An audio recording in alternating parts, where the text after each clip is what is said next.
everybody, and welcome to another show with Kerri and Renovating. Today I'm going to do a show on a local artist here in Peters Township who does beautiful mosaics, tile, glass, all kinds of stuff. And we're going to talk to her about her one-of-a-kind artwork. So her name is Lisa Markowski. Welcome, Lisa. How you doing? Very much. Oh, hey, wait a minute. Now, you know, I had a cold over the holidays, and just in case nobody's tried this stuff works wonderfully. I wanted to just tell you guys, because I think one time I told you about the nostril stuff, and it makes you not taste food anymore, which could be good around the holidays. But this works great. I'm 3 days done. Okay, Lisa, sorry, back to you. So, like the purple color on that. It was pretty. Kind of matched one of your outdoor things. So, let's start with like what got you to do this? What got me to do this? Because aren't you an accountant? Yeah, I'm a financial advisor, and I've been doing that for 30 years. I still am, but I felt like I needed something else. I didn't know what, and I went and took a class at Touchstone Center for Crafts, which is a wonderful place. Where's that? That's up by, it's past Uniontown, up around the Summit Inn, off of 40. It's only an hour from here. And it's just a wonderful place. I had a wonderful teacher. I made a mosaic in 3 or 4 days, I think, what was the class.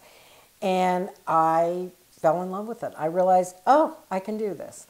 So since then, I have become possessed. And I have taken many, many classes all over the place with all different teachers and all different materials. And, you know, you learn by doing. So I've just been How long have you been doing it now? It's about 4 years. Okay. So, like, what was the first one you started doing after you did your very first one at class? What did you start with? Because I'm sure it was something for, like, to hang on the wall. Yes, yes. In fact, there's a piece over there called 68 East, which is really one of the first ones I did. And it was the fall, and I went driving up and down 40, looking at the trees and the color and trying to do something with all those fall colors. And what I came across was this little farm, and I thought, okay, I'll do that. And it was kind of a scenery thing, which is very different from a lot of other things I've done, but I just like to do all different things. Now, can 68 East go outside, or is it an inside? 68 East could go outside, but I didn't specifically make it for outside.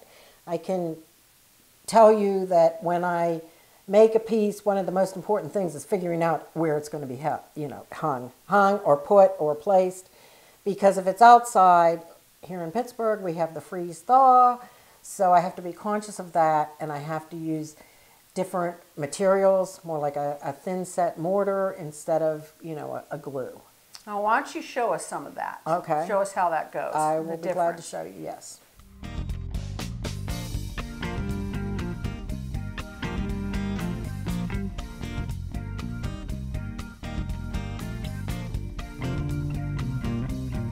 Well, now I thought I would show you about some outdoor yard art, because I think we can always use a little pickup in the outside dreariness sometimes, or even when you've got your yard looking pretty good. It's just fun to add. So I want to show you a couple things. These are 3 pipes, 3 different heights. It's a PVC pipe, just a regular 4-inch pipe. It's got a primer on it so that the glue will stick, and what I did is this one's actually upside down so to keep the glue from sliding down, but eventually it'll be this high. And I did this purposely, the 3 of these, with a very restricted color palette. I did not have, I basically had purples and a few other things, and I made myself stick within that. So I think it's going to be kind of fun. I may put something on the top sticking up, I don't know. I did put plates on the bottom just to stabilize them. That's one way to do it. You also can put rebar or something like that in the ground and put it over that. So that's a matter of what you decide to do. Now, one of the things that I'm going to do to this one is I'm going to take some tiles.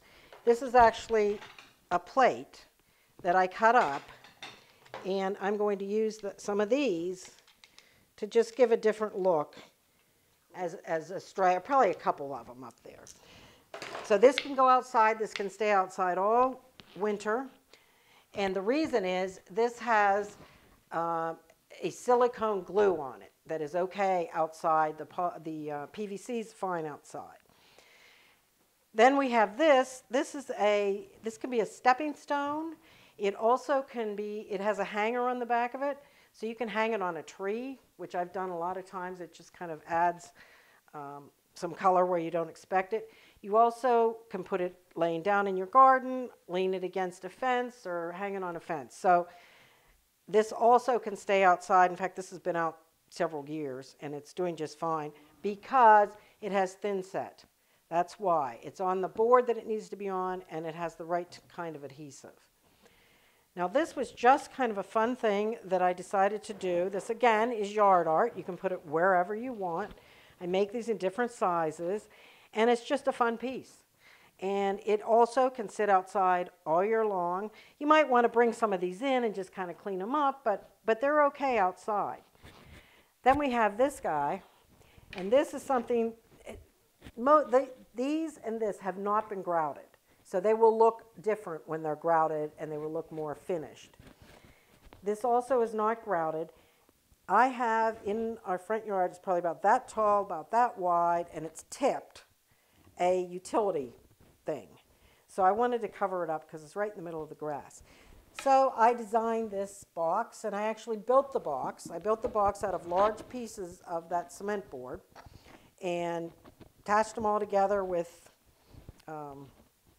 angle brackets, the things you learn. I go to Home Depot a lot. And it almost looks like the bottom of a shower. Yeah, well, it could be because it's the same kind of towel that you would put in a shower. It's exactly the same time. So all of this white's going to disappear. The whole background, you know, where you see the white, this will have a whole different look when I grout it. And I'm going to grout it probably with a grayish green. And I do mix my own grout when I do colors like that. And it'll totally change it. And so from any angle you're at, this is it. It is heavy, but it can be lifted up.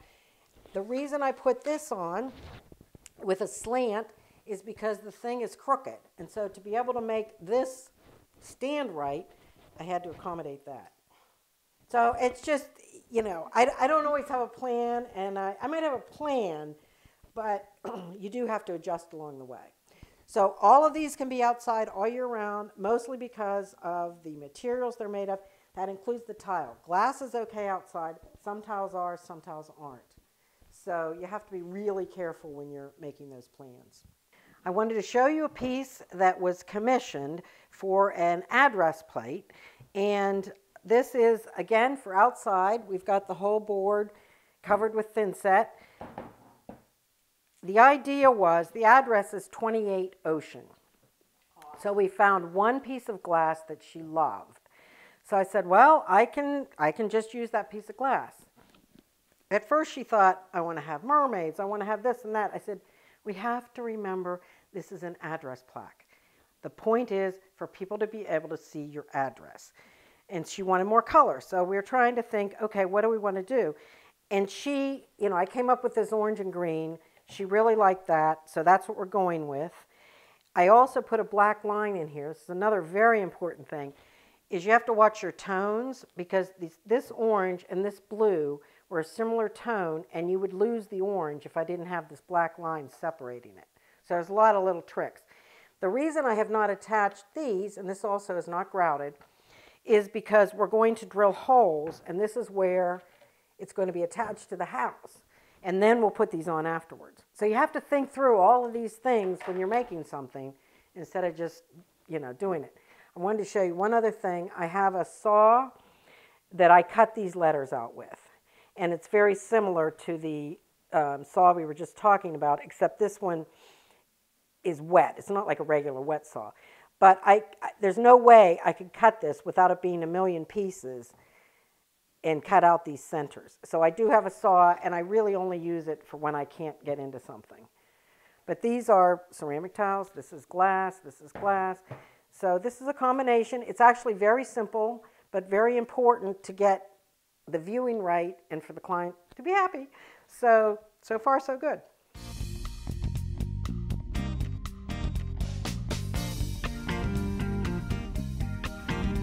I look around, we're in your studio, and I see so much broken glass, all organized. I see things on the wall. What inspires you to start something? Is it someone called you and said, I want you to make me a address plaque or something to hide an ugly pipe in my yard? Or how does it mainly come along? Well, there's two different ways. One is I just make something I get inspired to make. And the other way is if someone commissions me and said, I want something specific, or I like that piece you have, but I want it in a different color, whatever that may be. So I can talk about commissions a little later about how I do that. But if it's something that I'm going to do, a lot of times I have a lot of ideas in my head, pretty much constantly.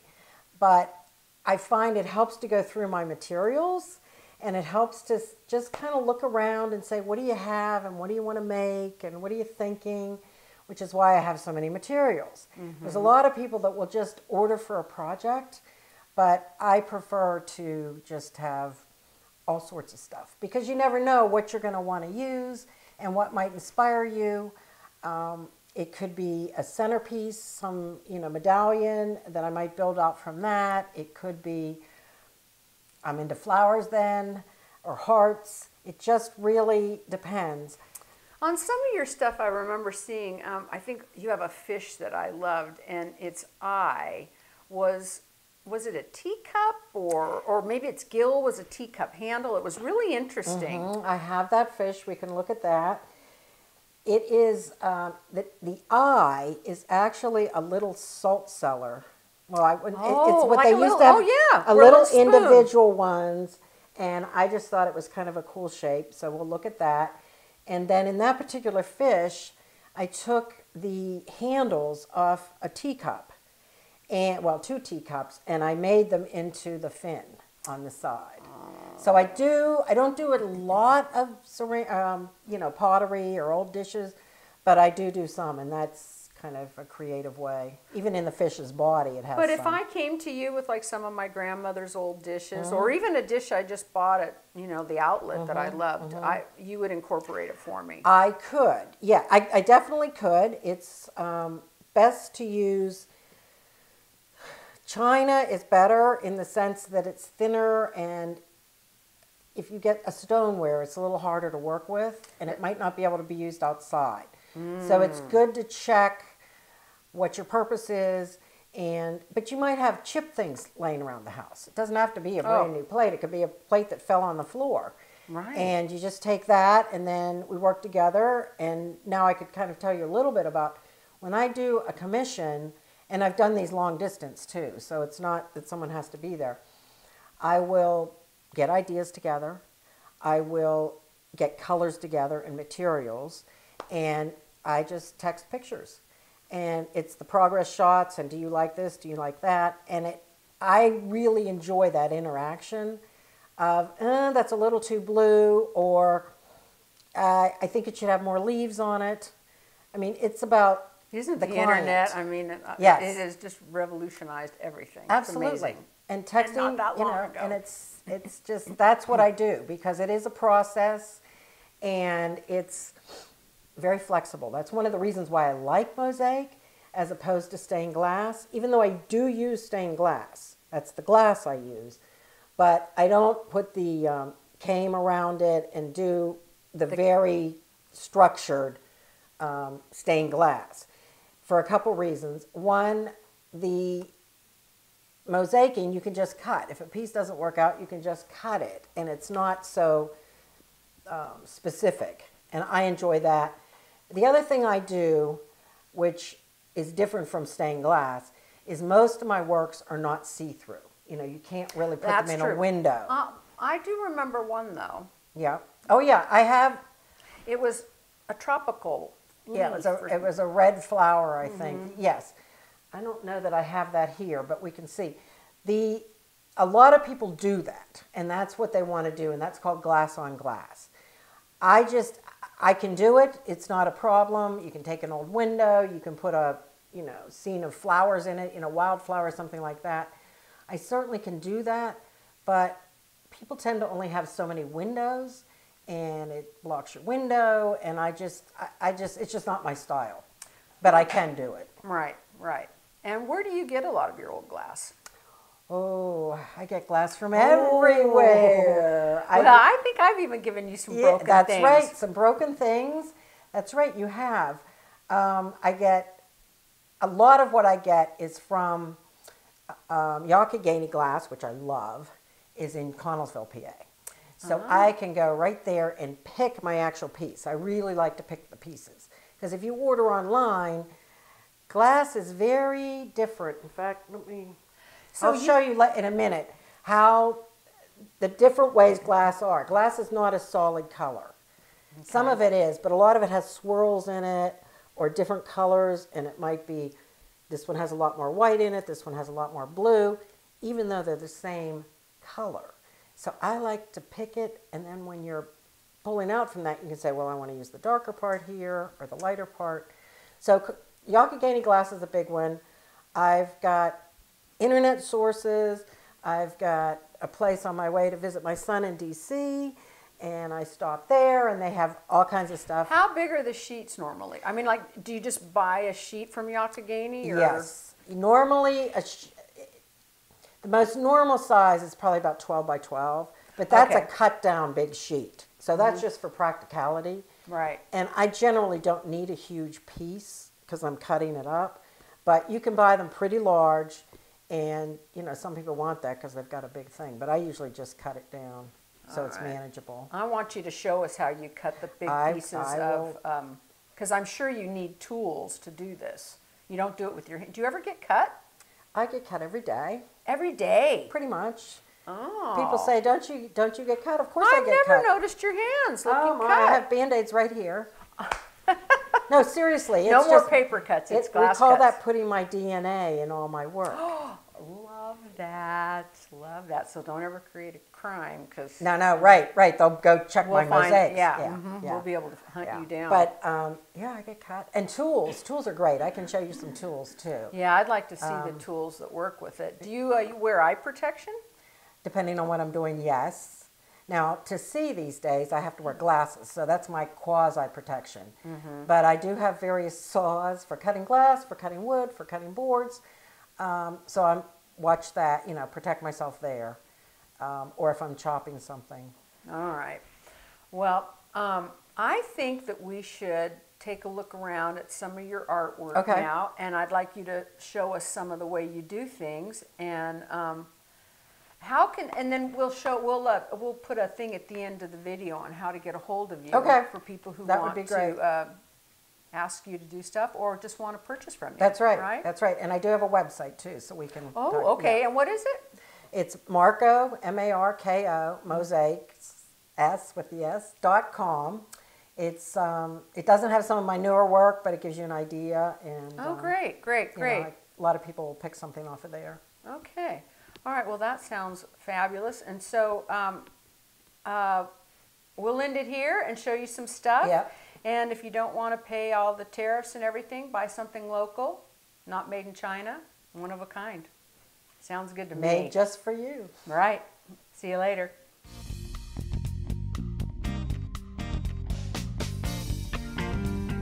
Hi, I wanted to show you some of the tools that I use. In my other life, never used any tools, and now I love tools. So the first thing I want to show you is this is called a wheeled nipper. And there's two wheels, and you crunch them together, and that's how you cut the glass. Now, you can see they don't actually meet. So the glass, when it's being cut, is just going to... the wheels only touch at one spot, and then it breaks the glass. So see, that just broke the glass very easily, not very nicely, but it broke it easily. But if I wanted to cut this into little squares, I can do that pretty easily. But a more accurate way to cut the glass is using this tool. This is a scoring tool. It has a tip on it that's like a knife, And let's see. And so I make a score line, and then this is a, I'm not sure what these are called, running pliers, I think. And they will snap this very nicely. So there you have a nice snap. You can also do swirls and whatnot. It takes a little more practice to be able to do some of that, but that works well. These and some other tools that I have are for tile. I use some ceramic tile. Some of it's very hard to cut, some of it's pretty easy, but this is just a whole different kind of thing that is for cutting tile. This is for getting in really tight. So there's lots and lots of tools. This whole thing's full of tools. And we have tweezers, because we're often picking up little pieces, putting them in to glue them. And then these are invaluable. These are dentist tools. My dentist generously has given me tools, and this is for picking out grout or pushing things around. Let me borrow that for a minute. I got something stuck in my Yeah, teeth. Here you go, Kerri. Now, another thing that I consider to be a tool is the boards that I use. Now, we have two boards here. This one is called Weedy board, and it's kind of got a cement outside on it, and it's foam inside. And this has more of a fabric on the outside with the foam inside. The reason I use these boards is because they are very light. So when I'm putting a lot of glass or stone or tiles, particularly on a bigger mosaic, it doesn't weigh it down as much. These also are, they're actually used for building showers. So they're waterproof, freeze-proof, that kind of thing. So this is good for either inside or outside. And then there's one other thing that's very important to this situation of making mosaics is the glues. I have all kinds of glues. I'm a glue expert now, at least in my little world. But I have liquid nails, I have DAP stuff, I have Power Grab, I've got Elmer's cement. You know, there's a lot of different things. This particular glue, MAC glue, is very good for when you're doing like a glass on glass, where you want to be able to see through the glass because it tends to dry pretty clear. So I wanted to let you know that there's, the longer I've been doing this, the more I've learned about the glues. I also use thin set quite a bit. Thin set is like a cement, and it is used particularly for outside things, and you have to mix it up like cement, only it's not quite the same. And then I also use grout, and I consider those all kind of tools of what I do, because the grout goes on afterwards, and it covers a multitude of little imperfections and kind of finishes it off. I also have some saws. One saw I have, I use a wet saw, and that's good for cutting tile. I've got a table saw, which is good for cutting big boards, and I have what's called a ring saw, which allows me to make intricate curves that I couldn't otherwise be able to cut myself. Then I wanted to show you about glass. These are both Yakagani glasses. This particular glass, you might be able to see there's sort of like a design on this side. On the back, it's smoother. So when you cut, when you're scoring, you want to use the smoother side to score because it works out better. But you can actually use both of these sides. So sometimes you may want it more solid, sometimes you want the pattern. It just depends. Yeah, that looks like the back of a frog. This one, yes, I know. Isn't that, I love that one. Or a toadstool. Now this one, the reason I wanted to show you this piece of glass, this is a really cool piece of glass that I haven't quite figured out what I'm going to do with it, but you can see it's got all different colors. So, and a lot of the glass that I use is not a solid color, particularly because it's Yakagani. But I can say, like here, maybe I just want something blue-green. I can just pull that part out. I can just, I can cut according to what I want. So it just depends on what you're looking for. This is an extreme example, but for instance, here's something that it's got browns and blues in it. Now when I was cutting, I was actually doing a stream, and when I was doing the stream, I wanted blue. I liked having some of that brown in there, but I actually wanted the blue. So I'm not exactly sure where I cut it, but it came off of this same piece, which you might not think, but then some other day for something else, I might need to use the brown. So that's how I look at glass and why I like to pick my own glass. I wanted to show you how I cut ceramic tile. A lot of the tile I get comes like this. It's a 4x8 sheet, and this particular tile is good to be used outside. So I know that, and that's generally what I order. So I just wanted to show you real quickly how I do this. There's a scoring thing here similar to the glass, but it's done differently. Score it, and then that little foot, and there I got a nice clean break. So if I want to cut squares or a lot of the same stripes out of tile, that's how I do that. Okay, now I want to show you how I can make strips of glass. Now, as I said before, I don't want to use the rougher side. I'm going to use the smoother side. And I'm going to put it down on this strip cutter, and I have it set so that I'm going to cut a 1/2 inch strip. And then I'm going to move it down, and I'm going to cut another 1/2 inch strip, and then I'm going to do one more. So these could be 1 inch, 2 inches, 5 inches, whatever you want. And then I can easily break it. Now, so I've got 3 lines there, well, 2 lines, so to make 3 different pieces. But what I can also do is I could make 1/2 inch squares. So I can cut the glass the other way. And believe me, everything doesn't always come out perfectly. So when I attempt to show you this, I hope it comes out. All right, now I have scores going both directions. So as opposed to cutting the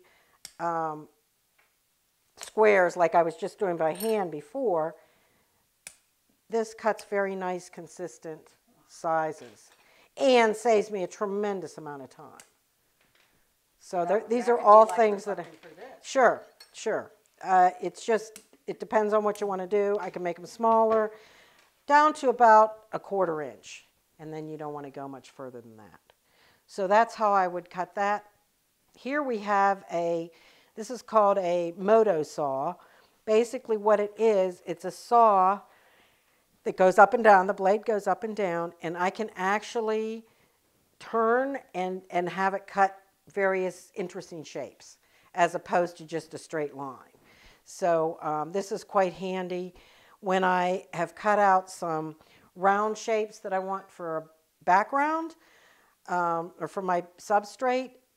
I just put lines and I can draw on here. So it's very interesting. Oh, now Kerri has her skull. How do we cut the bone? She is just dying for me to work on this skull for her, which I can do. Now this is made of a plastic. It's very lightweight. I haven't thought about this until today when she brought it up, but what I would do is I would cover this with, I probably would start with something like the bandaging that you use for putting on a cast, just to get me a surface and some texture. And let's assume it's going to be inside. What I would do is I would, figure out what I wanted where, and this is where all my little pieces of things come into play. I could, go this way. I have, aside from having sheets of glass, I have all sorts of little tiles and, make eyes. I now have a microwave kiln, so I can make little melted fused glass for in here. But basically, this could be anything I want, any color I want, and scary or funny or, whatever it is. It's just a matter of sitting down and starting to do it. It is trickier to work on a 3D object. It definitely is. Although I've gotten better with my glues to figure out which ones won't slip. So Kerri can give me her ideas and I'll make her like a stunning skull. All right.